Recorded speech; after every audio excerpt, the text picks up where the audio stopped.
Assalamualaikum warahmatullahi wabarakatuh. Tabe pun semangat pagi. Pada video kali ini kita akan membahas materi tentang sistem klasifikasi 5 kingdom. Materi ini masih dipelajari di bab 2, klasifikasi makhluk hidup, IPA SMP, semester 1, kelas 7.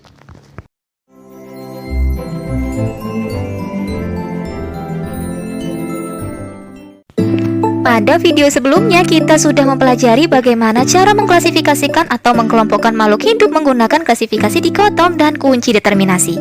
Pada video sebelumnya juga kita sudah mengetahui bahwa makhluk hidup yang ada di dunia ini dapat dikelompokkan berdasarkan tingkatan-tingkatan tertentu yang disebut dengan takson.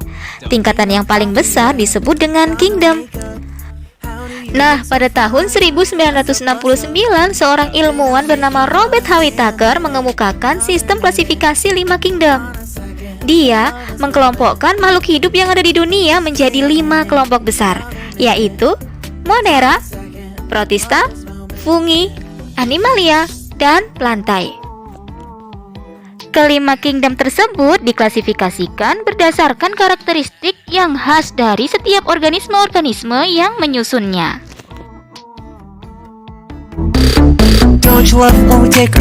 Yang pertama, kingdom Monera. Monera merupakan makhluk hidup yang paling sederhana yang ada di dunia. Kelompok makhluk hidup ini hanya dapat dilihat menggunakan mikroskop. Adapun ciri-cirinya, yang pertama, selnya tidak memiliki membran inti atau disebut dengan prokariotik. Kemudian, bersel tunggal atau bersel satu yang disebut dengan uniseluler. Berkembang biaknya dengan membelah diri. Contoh makhluk hidup kelompok Monera adalah bakteri dan alga biru. Bakteri terdapat di lingkungan kita. Ada yang bermanfaat bagi kehidupan manusia seperti bakteri Escherichia coli yang berperan membantu produksi vitamin K melalui proses pembusukan sisa makanan. Ada pula bakteri yang berbahaya bagi kehidupan manusia seperti Mycobacterium tuberculosis yang menyebabkan penyakit TB.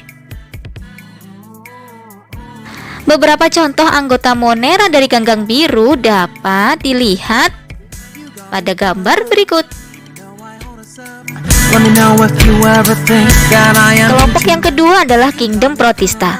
Perbedaan utama kingdom Monera dan kingdom Protista adalah terletak pada membran intinya. Kingdom Protista selnya sudah memiliki membran inti atau disebut dengan eukariotik. Sifat atau ciri lain kingdom Protista sangat beragam. Ada yang bersel tunggal atau disebut dengan uniseluler, ada juga yang bersel banyak atau disebut dengan multiseluler. Ada yang mikroskopis atau hanya dapat dilihat menggunakan mikroskop, ada juga yang makroskopis atau sudah dapat dilihat dengan mata telanjang. Ada yang sifatnya menyerupai hewan atau memakan hewan lain, ada juga yang menyerupai tumbuhan atau mampu berfotosintesis.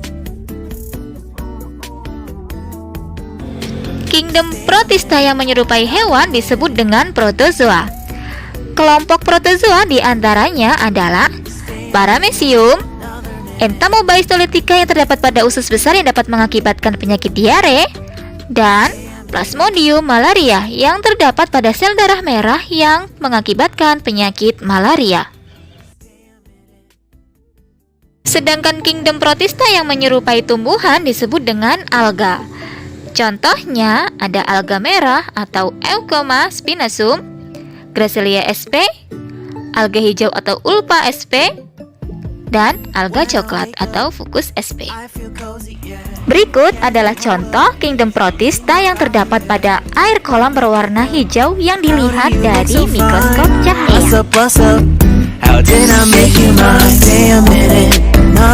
Kelompok yang ketiga adalah fungi atau jamur.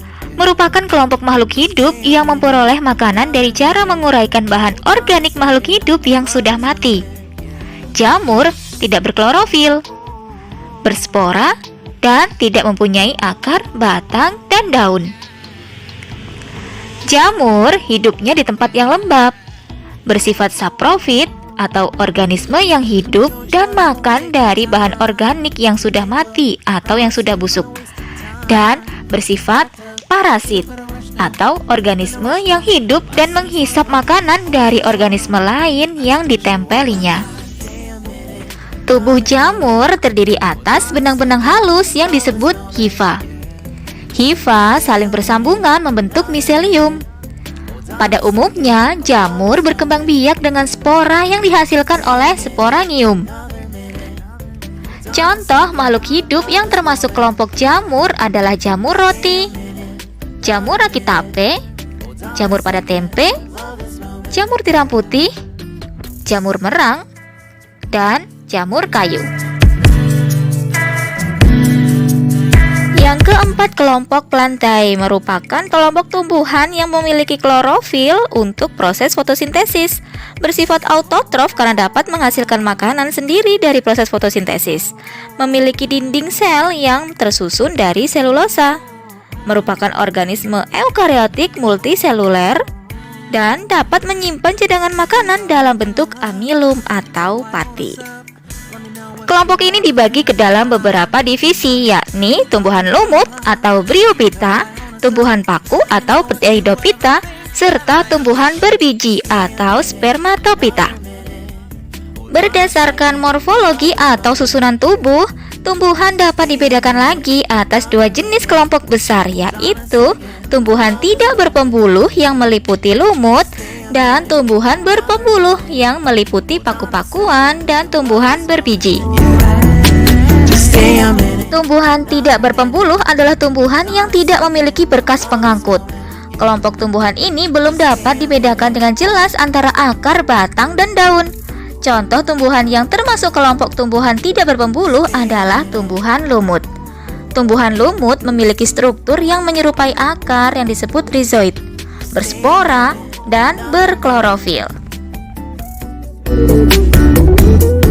Tumbuhan berpembuluh adalah tumbuhan yang memiliki berkas pengangkut dan sudah dapat dibedakan antara akar, batang, dan daun. Tumbuhan berpembuluh disebut tumbuhan berkormus. Tumbuhan berkormus sendiri terdiri dari dua kelompok, yaitu kelompok Cormophyta berspora dan Cormophyta berbiji. Cormophyta berbiji mempunyai bunga dan biji. Cormophyta berspora tidak mempunyai bunga, misalnya tumbuhan paku atau Pteridophyta. Tumbuhan paku memiliki ciri-ciri, yaitu memiliki akar, batang, dan daun sejati, tidak berbunga, dan tidak berbiji. Ciri lain dari tumbuhan paku adalah daun muda yang menggulung. Daun tumbuhan paku ada yang menghasilkan spora yang disebut dengan sporofil, dan ada pula yang tidak menghasilkan spora, disebut tropofil. Tumbuhan berbiji atau Spermatophyta dikelompokkan menjadi tumbuhan berbiji terbuka atau disebut dengan gymnosperma, dan tumbuhan berbiji tertutup atau disebut juga angiosperma. Tumbuhan berbiji terbuka atau gymnosperma mempunyai ciri-ciri. Yang pertama, berbiji telanjang karena bijinya tidak dibungkus oleh daun buah. Yang kedua, alat reproduksi berupa bangun seperti kerucut yang disebut strobilus. Ada dua jenis strobilus, yaitu strobilus jantan dan strobilus betina. Yang ketiga, batang besar dan berkambium. Yang keempat, berakar tunggang dan serabut. Yang kelima, daun selalu hijau, sempit, tebal, dan kaku. Contoh tumbuhan berbiji terbuka adalah juniper, cemara, damar, pinus, melinjo, dan pakis haji. Tumbuhan berbiji tertutup atau angiosperma memiliki bakal biji atau bijinya terlindung oleh daun buah atau karpel. Daun buah dikelilingi oleh alat khusus yang membentuk struktur pembiakan yang disebut bunga. Tumbuhan angiosperma ada dua, yaitu tumbuhan berkeping satu yang disebut dengan monokotil dan tumbuhan berkeping dua atau yang disebut dengan dikotil. Ciri-ciri tumbuhan monokotil adalah berkeping satu, berakar serabut, batang tidak berkambium, berkas pembuluh pengangkut tersebar, tulang daun sejajar atau melengkung, Dan kelopak bunga pada umumnya berkelipatan 3. Tumbuhan dikotil memiliki ciri-ciri berkeping 2, berakar tunggang, batang berkambium, tulang daunnya menjari atau menyirip, berkas pengangkut tersusun dalam satu lingkaran, dan kelopak bunga berkelipatan 4 atau 5. Yang kelima, kingdom Animalia atau hewan. Seperti halnya tumbuhan, hewan yang ada di permukaan bumi ini sangat beragam, baik bentuknya maupun ukurannya. Ada hewan yang berukuran sangat kecil sampai hewan yang berukuran besar. Dunia hewan dikelompokkan menjadi 2, yaitu hewan tidak bertulang belakang atau disebut dengan avertebrata dan hewan bertulang belakang atau yang disebut dengan vertebrata. Hewan tidak bertulang belakang atau avertebrata dikelompokkan menjadi 8 kelompok, yaitu yang pertama porifera adalah hewan yang mempunyai pori-pori. Hewan ini tubuhnya seperti spons. Habitatnya di perairan. Warna tubuhnya bermacam-macam, seperti merah, kuning, dan hijau. Contoh hewan porifera adalah Spongilla, Euspongia, Potherion, dan Skipa.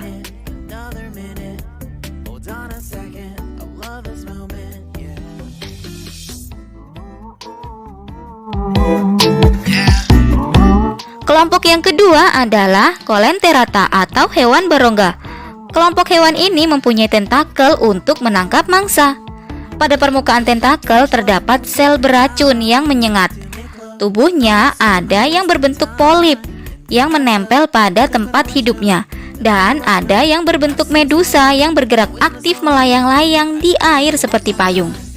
Ubur-ubur, bunga karang, obelia, hidra, dan anemon adalah contoh hewan Coelenterata.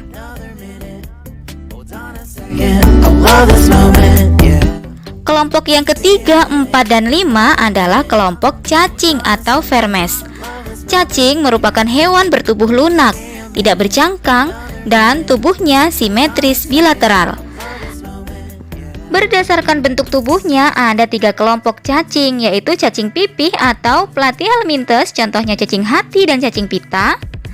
Ada cacing giling atau Nemanhelminthes, tubuhnya bulat panjang dan tidak bersegmen, contohnya cacing perut, cacing kremi, dan cacing tambang. Kemudian ada cacing gelang atau Annelida, tubuhnya beruas-ruas seperti cincin, contohnya cacing tanah, lintah, dan pacet.